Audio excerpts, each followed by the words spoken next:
नमस्कार. T V next मराठीमध्ये आपलं स्वागत आहे. कोल्हापूर जिल्हा परिषदेच्या अध्यक्षा शिल्पा खोत मॅडम या ठिकाणी आपल्यासोबत आहेत.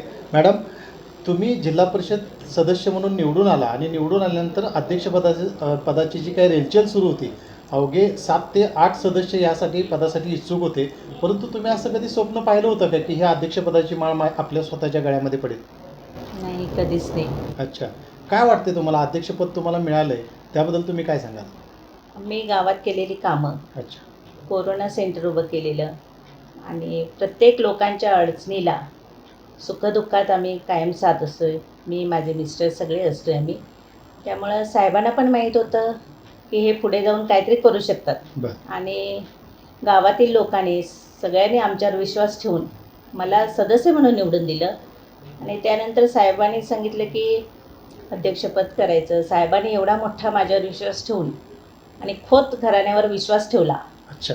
आणि मला अध्यक्षपदाची संधी दिली. आणि मी साहेबांना कधीही म्हणजे त्यांना कमीपणा वाटू नये की आम्ही उमेदवार चुकीचा दिला. अच्छा. त्यामुळे जेवढं होईल तेवढं चांगलं कामं करण्याचा आम्ही प्रयत्न करू. आणि नक्कीच. साहेबांना पण वाटलं पाहिजे की आम्ही अध्यक्षपदासाठी उमेदवार चांगलाच निवडला आहे. अच्छा. 1.25 वर्षात जेवढं होईल तेवढं सगळं काम करण्याचा प्रयत्न करणार. अच्छा. नक्कीच शिल्पा खोत मॅडम यांच्याकडं 1.25 वर्षाचा कार्यकाल आहे आणि 1.25 वर्षामध्ये त्यांना जिल्हा परिषदेच्या माध्यमातून ग्रामीण विकासाचा कायापालट करायचा त्यांच्यासमोर मोठं आव्हान आहे आणि त्या पेलणार असे त्यांनी आता आपल्या टी व्ही नेक्स्ट मराठीशी बोलताना सांगितलं. मॅडम, आज महिला म्हणून बघत असताना महिलांच्यासाठी तुम्ही काय करणार, असा काही संकल्पना तुमच्याकडे आहे का? कारण कोल्हापूर जिल्ह्यातल्या महिलांच्यामध्ये उत्सुकता आहे की आपल्या जिल्हा परिषदेच्या अध्यक्षपदावरती शिल्पा खोत मॅडम बसलेले आहेत, त्यांना पूर्वानुभव आहे. तर त्या नेमक्या खरंच आमच्या आज बचत गट गावागावामध्ये आहेत. तर त्यांना अपेक्षा आहेत की आम्हाला जिल्हा परिषदेच्या माध्यमातून ज्या काही योजना आमच्यापर्यंत पोचाव्यात महिलांसाठी, त्या संदर्भात काय तुमचं त्यांना रोजगार उपलब्ध करून द्यायचा आहे की गावातील लोकांनी महिलांनी बाहेर दुसऱ्या गावात कामासाठी बाहेर जाऊ नये. अच्छा. त्यांना गावातच काम करण्याची संधी उपलब्ध करून द्यायची. नेमकं मिशन जिल्हा परिषद काय कन्सेप्ट आहे, कशा पद्धतीनं ती राबवली जाणार आहे, या संदर्भात आपण टी व्ही नेक्स्ट मराठीच्या माध्यमातून अध्यक्षा शिल्पा खोत मॅडमशी बातचीत करणार आहोत. नमस्कार मॅडम, टी व्ही नेक्स्ट मराठीमध्ये आपलं स्वागत आहे. मिशन जिल्हा परिषद मोहीम ही जी तुम्ही राबवणार आहात, तिची संकल्पना आज खेडोपाड्यामध्ये गावागावामध्ये पोहोचवणार आहात, नेमका कशा पद्धतीचा हा प्लॅटफॉर्म आहे? कोल्हापूर जिल्ह्यातील ग्रामीण गावातील वाड्यावस्तीमधील लोकांचे कामे, विकास कामे, रखडलेली कामे हे मिशन जिल्हा परिषद ही मोहीम आम्ही सुनिश्चित केली आहे. अच्छा. आणि त्या उद्देशानं जे लोकांच्या अडचणी काय कामं हे असतील त्याचं सगळेजण आम्ही नियोजन करून ती कामे मार्गी लावण्याचा प्रयत्न करणार आहे. त्यामुळे सद्य परिस्थितीत जिल्हा परिषदेकडे विभागाचे सक्षमीकरण करून भागातील रखडलेली कामं जी आहेत, फार वर्षापासून राहिलेली कामं आहेत, ती आम्ही पूर्ण करू. अच्छा. गाव तेथे स्वच्छतागृह ही संकल्पना जिल्हा परिषदेच्या माध्यमातून आज प्रत्येक गावामध्ये राबवण्याचा प्रयत्न तुमच्या माध्यमातून सुरू आहे. नेमकी कशा पद्धतीची ही कन्सेप्ट असणार आहे? कारण कोल्हापूरमध्ये सुद्धा आपली जबाबदारी, आपलं शहर, आपला प्रभाग, अशा पद्धतीचं स्वच्छ सुंदर कोल्हापूर मोहीम राबवली जाते. ग्रामीण भागातही तुम्ही आता गाव तिथं स्वच्छता मोहीम राबवत आहे. कशी आहे ती संकल्पना? एकूण 1025 ग्रामपंचायतीपैकी बहुतांश ग्रामपंचायती या अत्यंत दुर्गम व डोंगराळ या वाडवस्तीत विस्तारलेल्या आहेत. सद्यस्थिती ग्रामीण भागातील स्वराज्य संस्थांना वित्त व आयोग शासनाकडून मोठ्या प्रमाणात विकास कामासाठी निधी दिला जातो आहे.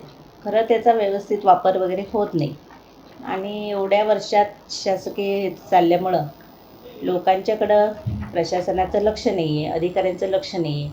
त्यामुळे आता आम्ही असं ठरवलं की गावातील रस्ते, स्वच्छतागृह ह्याच्याकडे, ह्या कामाकडे फार लक्ष द्यायचं आहे. तो लोकांच्या आरोग्याचा प्रश्न आहे.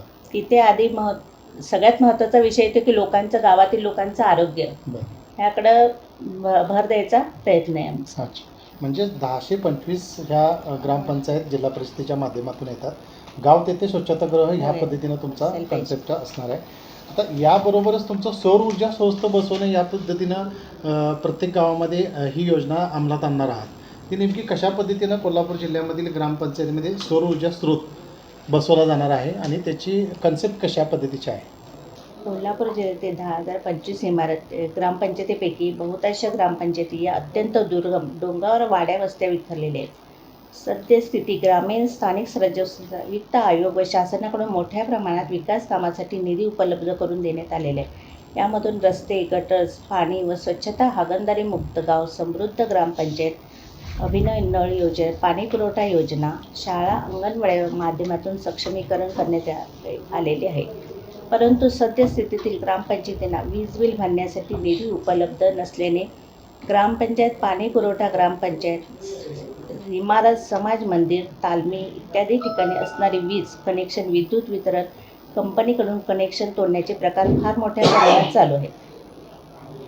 त्यामुळं जिल्ह्यातील प्रत्येक ग्रामपंचायतीत 15व्या वित्त आयोग बाधित निधीतून सौर प्रणाली व गावांतर्गत सौर पथदिवे स्थापित करण्यात यावेत. अशी अपारंपरिक स्रोतांचा मोठ्या प्रमाणात वापर केल्यास ग्रामपंचायतींना वीज देयकावरील खर्च कमी करण्यास मदतच होईल.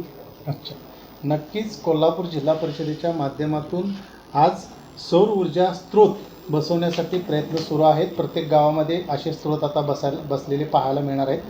सगळ्यात महत्त्वाची गोष्ट अशी की 1025 ग्रामपंचायतीपैकी 436 ग्रामपंचायतीमध्ये प्रशासक नेमलेत आणि त्यांना खर्च करायचा नाही अशा पद्धतीचा शासनाचा आदेश होता.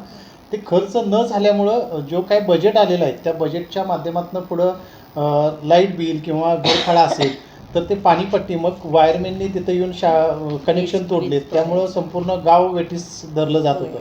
तर त्या संदर्भातल्या काही तक्रारी आपल्याकडे आल्या आणि आपण तो शासनापर्यंत ती जी काय भावना आहे, ती मागणी आहे ती पोचवली. त्यातून काय निर्णय पुढे आला?